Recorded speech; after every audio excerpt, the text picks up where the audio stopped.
Hello, this is Mary Lynn Van Sweeten. I'm going to show you how to add an image to a form. You'll be able to use this for a purchase order form, sales order form, invoices, pick sheets, any type of form within Sage. I'm going to show you using a sales order form. I've gone into sales order entry and I've done a quick print for the order. What I like to do is when I create custom forms, I like to create a new form code. I'm just going to call this ABC because that's the name of my company. And I'm going to select a plain form rather than some of the pre-printed laser or using the marble. I happen to prefer plain. But certainly you'll want to test it out on other form types besides plain.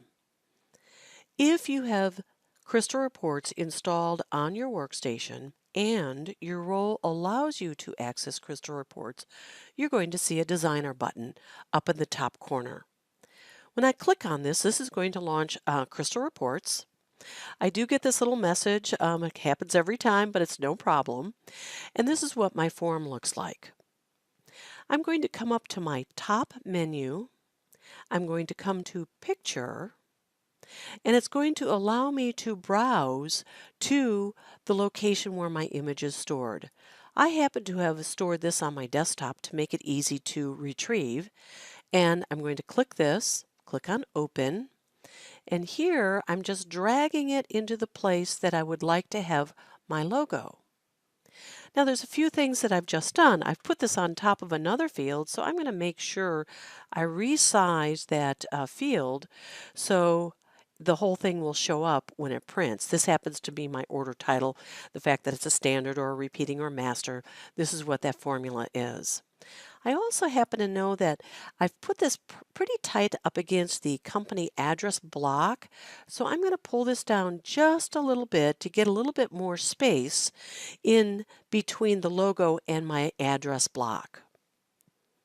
I'm going to click on my Save button, exit out, and then let's see what it looks like. Here's my preview, here's my logo. One thing I should have showed you, when I was in there, I could resize the logo by clicking on the corner of the logo, and I'd be able to have a little arrow there that would allow me to make it either smaller or larger. Of course, by clicking on the inside of the logo, and I have a four-way arrow, I can drag it to any area that I want in the on the form. Hope this helps you get more out of Sage 100.